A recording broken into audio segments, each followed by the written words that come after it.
Ẹ̀yin èèyàn ilé ẹ káàbọ̀ sí Mashola Gist TV o. Ṣé àlàáfíà ni ẹ wà gbogbo lẹ́kọ́? A dúpẹ́ lọ́wọ́ Ọlọ́run fún ọjọ́ èní. A dúpẹ́ lórí gbogbo àánú ẹ̀. A dúpẹ́ lórí gbogbo oore èyí tarí ètí ẹ̀yà rí tó ń ṣe nínú ayé wa. Gbogbo ẹ̀yin Mùsùlùmí mo kí yín. Ẹ kú òǹgbẹ. Ó máa jẹ́ ìtẹ́wọ́gbà níwájú Ọlọ́run. Ẹ̀yin tí ẹ̀ ń ṣe ọjọ́ ìbí lónìí, mo kí yín ẹ kú ọdún, ẹ kú ìyèdún. Ẹ̀mí yín á ṣe púpọ̀ ọdún láyé o. Èní ni 13th of March 2025. Ẹ̀yin èèyàn ilé, gist tí mo mú wá lánàá nípa àǹtí wa tó jẹ́ pé wọ́n ń pọ ẹ̀jẹ̀ lẹ́nu. Wọ́n ní ẹ̀jẹ̀ tó ń pọ̀, wọ́n ní kò máa dá. Wọ́n ní kò dá o. Wọ́n ní àwọn fámílì wọn ti pariwo lé orí wọn wípé kán stop láti máa bá Queen Naomi àti Tadeníkàwò jà. Kán jáwọ́ lọ́rọ̀ Queen Naomi. Wípé gbogbo nǹkan tí wọ́n ń ṣe ó ń dà lé wọn lórí. Wọ́n ní ancient sword ni ó ń attack gbogbo ẹni tó bá ti gbé ẹsẹ̀ ibi ní inú ààfin bàbá Wẹ̀rìn ńlá. Nǹkan tá a gbọ́ nìyẹn. Wọ́n ní ẹnikẹ́ni tó bá ti kọjú ìjà sí Queen Naomi àti Tadeníkàwò, wọ́n ní ancient sword ń jà ni o. Bẹ́ẹ̀ dẹ̀ ni àwọn òrìṣà òkè ń jà. Ẹ̀yin èèyàn ilé, wọ́n ní bí àǹtí wa ṣe pariwo nìyẹn. Òun ò bá Queen Naomi jà mọ́ o. Òun ti jáwọ́ lọ́rọ̀ Queen Naomi o.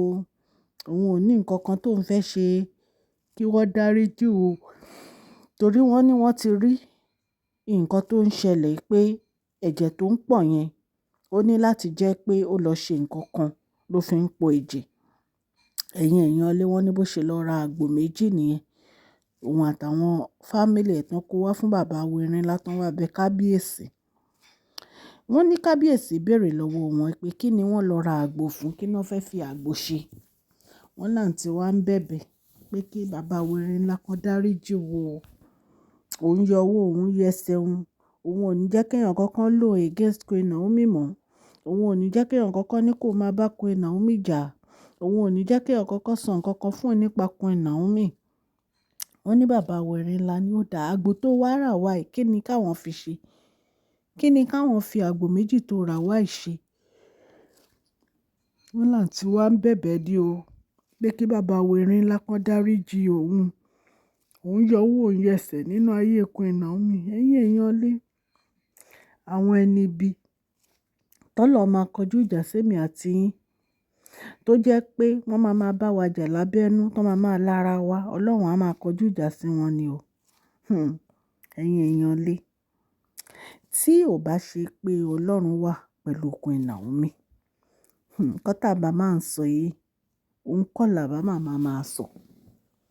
Ẹ̀yin náà wo ìgbà tí wọ́n ti ń gbé ogun dìde sí Queen Naomi. Tí ò bá ṣe pé Ọlọ́run jà fún wọn, kí ni a bá máa sọ? Àǹtí wa yìí àtìgbà tó ti dé láti London, ó ń sáré kiri ni.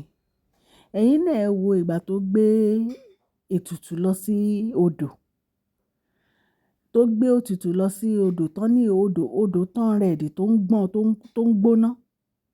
Tó jẹ́ pé ó ń gbóná tó sá kúrò ńbẹ̀.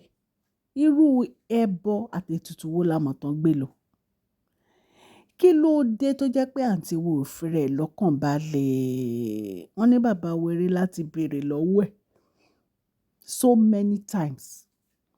Ipe kí ló dé tí àǹtí wo ò fi rẹ̀ lọ́kàn balẹ̀? Kí ló ń sáré kiri fún? Kí ló sọnù lọ́wọ́ àǹtí wa tó ń wá kiri? Wọ́n ní bàbá Wẹ̀rìn ńlá kìlọ̀ fún wọn. Ṣé ẹ mọ̀ pé nǹkan tí bàbá Wẹ̀rìn ńlá fi ń kìlọ̀ fún wọn, wọ́n ti mọ nǹkan tó máa ṣẹlẹ̀. Wọ́n fi ń kìlọ̀ fún ẹ pé kán jáwọ́ lórí ọ̀rọ̀ Queen Naomi. Kán so ewé agbéjẹ́mọ́wọ́, kán fi Queen Naomi sílẹ̀. Kán jẹ́ kí Queen Naomi àtọmọ àwọn kan rí ayé wá. Kí ló dé? Kí lẹ sọnù tẹ̀ ń wá kiri? Arábìnrin yìí sọ fún yín. Ó lóun ò ní time fún gbogbo wàhálà tẹ̀ ń bá kiri. Ó fi palace sílẹ̀ fún yín. Wọ́n lọ dá dúró, wọ́n lọ jókòó síbi tọ́kọ wọn fi wọ́n sí. still yẹ ẹ̀ mà ní fọkànbalẹ̀, mà ní peace of mind. Ìwà wá wà á máa ṣe show oríṣiríṣi, wà á máa gbọ́mọjú lórí social media. Ọmọ tí ò ṣọjọ́ bí, ọmọ tí ò ń ṣe pé bóyá ó ń ṣe nǹkan, wà á máa gbé jó, wà á máa ṣe oríṣiríṣi fídíò. Kí ló dé?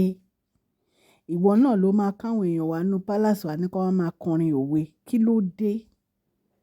Still yet Queen Naomi ò ní time fún ẹ, wọn ò rí ẹ. Ní ìsìn tó ń dẹ̀jẹ̀ lẹ́nu, ṣé wàá wá sọ nǹkan tó dé tó fi ń dẹ̀jẹ̀ lẹ́nu? Ó ní bàbá Wẹ̀rin ńlá ń béèrè lọ́wọ́ ẹ pé kí ni títa wọn nínú ọ̀rọ̀ èyí tó wà ńlẹ̀ yìí tó lọ ra àgbò tó gbé wá fáwọn wípé káwọn bẹ́ẹ̀ bẹ Queen Naomi, kí Queen Naomi dáríjì òun, kí kábíyèsí dáríjì òun, òun ò jà mọ́, òun ò ní kọjá ààyè òun mọ́, òun ò ní dá sọ́rọ̀ Queen Naomi, òun máa mind business òun, oríṣiríṣi ló ń sọ. Ọlọ́run Elédùmarè ọba aláàánú kò ní fi Queen Naomi sílẹ̀ o, kò dẹ̀ ní fi bàbá Wẹ̀rin ńlá sílẹ̀, kò dẹ̀ ní fi Tádéníkáwò sílẹ̀. Ẹ rántí ọ̀rọ̀ Dr. Elizabeth, nǹkan tó ju wọ́n rí náà àfihàn. Ẹ rántí? Torí nǹkan tí kò yé mi lórí ọ̀rọ̀ yìí ni pé gbogbo nǹkan tí wọ́n ń ká, tí wọ́n bá ti ká àwọn sisi wa gbogbo yìí, bàbá Wẹ̀rin ńlá wọn tún ní ṣe nǹkan kan lórí ẹ̀. Nǹkan tó máa ń ká mi lára, tó máa ń dùn mí ni. Ẹ wo nǹkan tí màmá Queen wá sọ ńgbà kan tán ni kò sí ààbò tó péye nínú ààfin nítorí nǹkan tí Queen Naomi ti là kọjá ni. Ipe kábíyèsí ò dẹ̀ kí ń gbégbèsè tí irú ọ̀rọ̀ báyìí bá ṣẹlẹ̀. Bóyá nǹkan tó fà á nìyẹn tí bàbá wa fi fa gbogbo ọ̀rọ̀ ilé àwọn alálẹ̀ lọ́wọ́ àti àwọn òrìṣà òkè tí Ancient Sword fi ń jà. Torí bí a ṣe gbọ́ wọ́n ní Ancient Sword ló ń jà o. Wọ́n ní so àfi tó bá jẹ́ pé wọ́n fi ọwọ́ wọn síbi tó wọ́n ń gbé nìkan ni wọ́n fi ní rí ìjà òrìṣà òkè. Ẹ̀yin èèyàn lé nǹkan tá a gbọ́ nìyẹn sí àǹtí wa. Tí àǹtí wa fashion ti gbà ká mú bàbá Wẹ̀rin láti sọ fún àwọn ò ṣe birthday láti kó 20 million fún àǹtí wa. Nǹkan tágbára àwọn bá ká.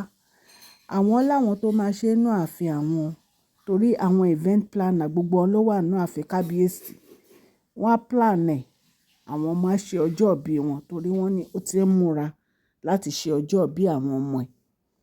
Bẹ́ẹ̀ dẹ̀ ni àǹtí wa ẹmẹ́pà àǹtí wa rò ráyè tí wọn ó rọra mind business ẹ̀, ó dẹ̀ ń ṣiṣẹ́ ẹ̀ ni.